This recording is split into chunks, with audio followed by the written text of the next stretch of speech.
तो नमस्कार दोस्तों, स्वागत है आप सभी का एजू फॉर इंडिया के प्लेटफॉर्म पर। तो यहाँ हम बात कर रहे हैं इलाहाबाद हाई कोर्ट एग्जाम के बारे में। समीक्षा अधिकारी में 2021 के अंतर्गत जो हिंदी सेक्शन में क्वेश्चन पूछे गए थे, यहाँ पर आज हम उसका डिस्कशन करेंगे। तो चलिए शुरुआत करते हैं क्वेश्चन नंबर 1 से। तो पहला क्वेश्चन यहाँ जो पूछा गया था, वर्ण उस मूल रिक्त स्थान को कहते हैं जिसका खंड ना हो। ठीक है, तो वर्ण किसको कहते हैं जिसका खंड ना हो? तो उसको कहते हैं ध्वनि। ठीक है, उत्तर क्या हो जाएगा? ध्वनि। तो देखिए, भाषा की सबसे मूल इकाई क्या होती है? भाषा की सबसे छोटी इकाई क्या होती है?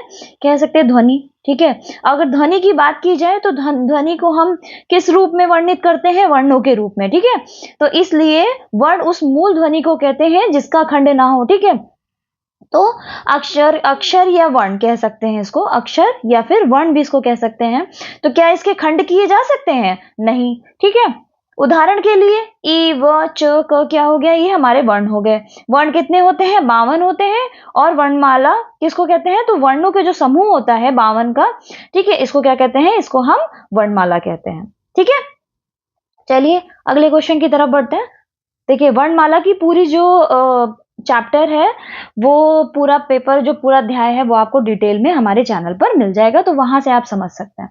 अगला क्वेश्चन है, आत्मोसर्ग। आत्मोसर्ग में प्रयुक्त संधि कौन सी है? गुण संधि, वृद्धि संधि, दीर्घ संधि या फिर यड़ संधि? यहाँ पे अगर देखें तो जहां पे आपको ओ जैसा दिखे, ठीक है, ओ या ए जैसा दिखे, तो समझ लीजिए कि वहां कौन सी संधि हो जाएगी? वहां पे संधि हो जाएगी गुण संधि। ठीक है, ए या ओ दिखे तो इसमें अगर हम इसका संधि विच्छेद करें तो आत्म प्लस उत्सर्ग।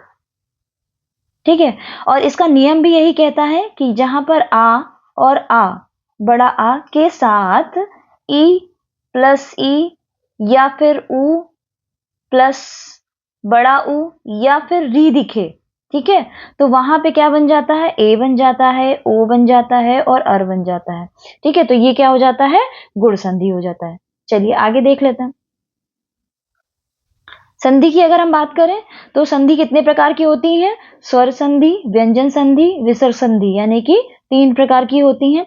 इसमें स्वर संधि के अंतर्गत अगर हम आए तो स्वर संधि के 5 प्रकार होते हैं। ठीक है, दीर्घ, गुण, वृद्धि, यड़ और अयादि संधि। तो यहां बात किसकी हो रही थी? गुण संधि की। ठीक है, तो जैसा कि मैंने आपको बताया, गुण संधि में क्या होता है? यहां पर ये देखिए, छोटा आ बड़ा आ के आगे अगर ई और बड़ी ई जुड़ जाए तो ए बन जाता है, उ और उ जुड़े तो ओ, और री जुड़ जाए तो अर बन जाता है। ठीक है, तो इसका उदाहरण भी देख लेते हैं। उदाहरण में अगर आए तो न और नर प्लस ईश क्या बन गया? नरेश। सूर्य प्लस उदय, सूर्योदय। और समुद्र प्लस उर्मी, समुद्र में। ठीक है, ये इसके उदाहरण हो गए। चलिए अगला क्वेश्चन है, वर्तनी के आधार पर निम्नलिखित में से कौन सा शुद्ध है? यहाँ पे हमें बताना है कौन सा शुद्ध है। तो पौर्विक जो है, और आंसर नंबर 2, ये जो है शुद्ध है। ठीक है, इसके अलावा ललायत की बात करें तो ललायत का शुद्ध रूप हो जाएगा लालायित, बड़े आ की मात्रा हो जाएगी। ठीक है, लब्ध प्रतिष्ठ होता है, लब्ध प्रतिष्ठ होता है, ना कि प्रतिष्ठित। ठीक है, लब्ध प्रतिष्ठ होता है। दायित्व, दायित्व कैसे लिखा जाता है? ये हो गया हमारा दायित्व। ठीक है, ये इसका शुद्ध रूप हो गया। चलिए अगले क्वेश्चन की तरफ बढ़ते हैं। निम्नलिखित में से हमें यह बताना है कि इसमें कौन सा तत्सम है। तो सांझ जो है संध्या का हो गया, जेठ ज्येष्ठ का हो गया, सूत सूत्र का हो गया। तो कारवेल जो है,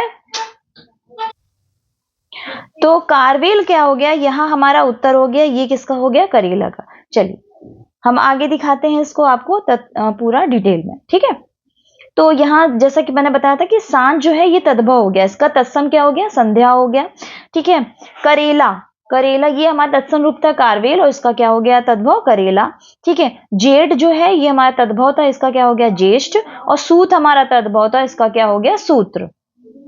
अगला क्वेश्चन, अगला है, राम मोहन की पुस्तकें पढ़ सकता है।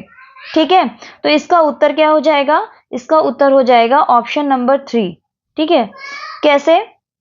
तो यहाँ पे इन्होंने पूछा है पुस्तकें के संबंध में। तो देखिए, पुस्तकों को हम संध्या के तरह भी इसका इस्तेमाल कर सकते हैं कि पुस्तक पढ़ी जाती हैं, ठीक है, तो इसको संध्या की तरह प्रयोग कर सकते हैं कि जैसे पुस्तक पढ़ी जाती है। तो ये क्या हो गया, ये क्या हो गया, ये संध्या की तरह इसका प्रयोग हो गया, है ना। अब बात हो रही जातिवाचक, तो पुस्तकें कौन सी, तो रामायण भी हो सकती है, ठीक है, गीता भी हो सकती है। तो यहाँ एक तरह से इस पुस्तक जो है जाति की तरह इसका प्रयोग हुआ है, ठीक है। स्त्रीलिंग, पढ़ी जाती है ना कि जाता है, तो यहाँ पे ये आपको साफ दिख रहा है, क्या हो गया, स्त्रीलिंग। और इसको हमेशा बहुवचन में देखिए यहाँ पे इसको जो है बहुवचन में प्रयोग किया गया, पुस्तकें, ठीक है, यहाँ पे कैसे प्रयोग किया है, पुस्तकें, तो ये क्या है, बहुवचन हो, और ये कर्म कारक होता है, ठीक है। ये याद रखिएगा कि पुस्तकें, यहाँ पे जो इसमें प्रयोग किया जा रहा है, देखिए राम मोहन की पुस्तकें पढ़ सकता है, ठीक है, तो मोहन की पुस्तकें पढ़ सकता है। पुस्तकों का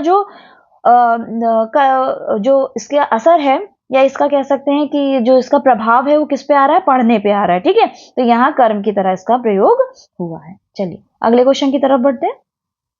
उन्होंने मुझसे कहा, और उन्होंने मुझसे रहने को कहा और आप चलते बने। तो यहाँ आपका जो प्रयोग है, यहाँ आपकी अगर जो बात की जा रही है, ठीक है, वो किस सेंस में प्रयोग किया जा रहा है, वो निजवाचक की तरह प्रयोग किया जा रहा है। निजवाचक की तरह किस तरह, आप अगर हम इस तरह से इसको कहें सेंटेंस को कि उन्होंने मुझसे कहा, उन्होंने मुझे रहने को कहा और वो चलते बने, मतलब कि आपका प्रयोग किसके लिए हुआ है, उन्होंने के लिए, मतलब इन्हीं के लिए, इन्होंने ही हमसे कहा कि रहो और ये खुद ही चले गए, ठीक है। तो यहाँ आपका प्रयोग किसके लिए हुआ है, यहाँ उन्हों के लिए, इसलिए ये क्या हो गया, निजवाचक हो गया।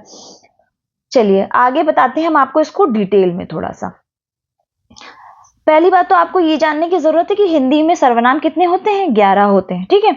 लेकिन अगर प्रयोग के अनुसार देखा जाए तो प्रयोग के अनुसार इसके 6 भेद होते हैं, ठीक है। डिटेल में 11 कौन कौन से होते हैं ये आपको हमारे चैनल पर मिल जाएगा।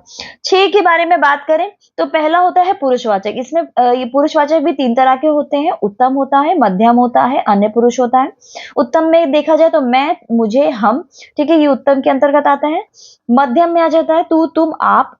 अन्य में आ जाता है ये, वे, यह। देखिए यहाँ पे भी आपका प्रयोग किया गया। अब कंफ्यूजन होता है कि निजवाचक में जो आप है और पुरुषवाचक में आप है, इसको अलग कैसे करें। देखिए ये जो पुरुषवाचक जो होता है इसका प्रयोग ज्यादातर बहुवचन के रूप में किया जाता है, या फिर आदर किसी को देने के अर्थ में इसका प्रयोग किया जाता है। जब ये अपने लिए किया जाता है तो ये आपके लिए हो जाता है, जब ये बहुवचन और आदर की तरह प्रयोग किया जाता है तो ये आप जो है पुरुषवाचक के अंतर्गत आ जाता है। तो निजवाचक में देखा जाए तो आप, अपने, स्वयं, खुद से इसका प्रयोग किया जाता है, ठीक है। वहीं निश्चयवाचक, तीसरा जो इसका है निश्चयवाचक, निश्चयवाचक में आप, सॉरी, यह, ये, वह, वे, ठीक है, ये निश्चयवाचक में प्रयोग किए जाते हैं अगर शुरुआत में इस तरह के शब्द हों।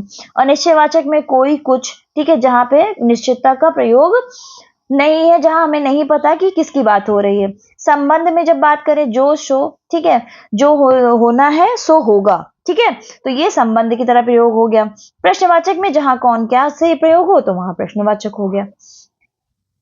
अगला क्वेश्चन आ गया कि विपदा मुझे घबराती, यहाँ पूछा है कि यहाँ पे कौन सी क्रिया का प्रयोग किया है, तो उत्तर ये हो जाएगा सकर्मक क्रिया का। कैसे कि विपदा जो है मुझे घबराती है, तो घबराने का सेंस किससे जुड़ रहा है, विपदा से जुड़ रहा है, ठीक है, तो यहाँ सकर्मक हो गया, ठीक है। मुझे घबराती है अगर आता तो ये क्या हो जाता, अकर्मक हो जाता, ठीक है, क्योंकि यहाँ पे फिर घबराने का सेंस किससे जुड़ता, मुझसे जुड़ता।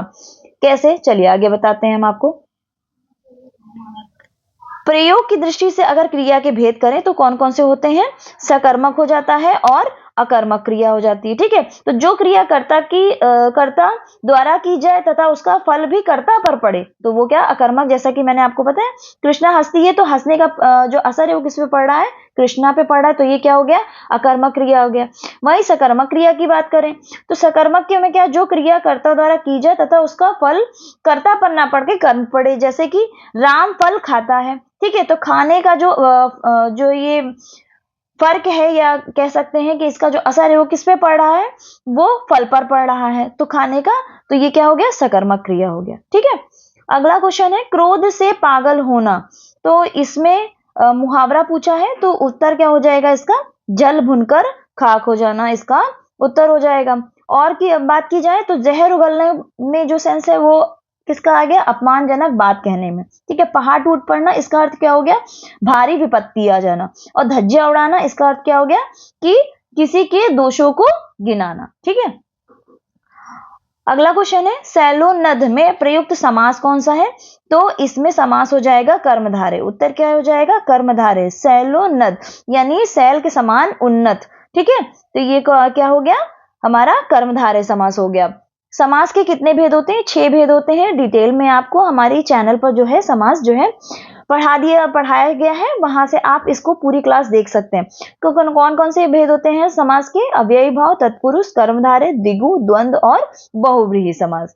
अगला क्वेश्चन है जो कि लास्ट है, स्वेदज के वाक्य खंड बताने हैं, तो इसका उत्तर सीधा सीधा हो जाएगा स्वेद से उत्पन्न होने वाला के लिए क्या हो जाएगा, स्वेदज। तो ये हमारी क्लास थी आरओ के लिए, ठीक है, जिसको मैंने बहुत ही शॉर्ट फॉर्म में आपको पढ़ाने की कोशिश की है। आपको सिर्फ ये बताने की कोशिश की है कि प्रीवियस ईयर में क्वेश्चन किस तरह से पूछे जाएंगे।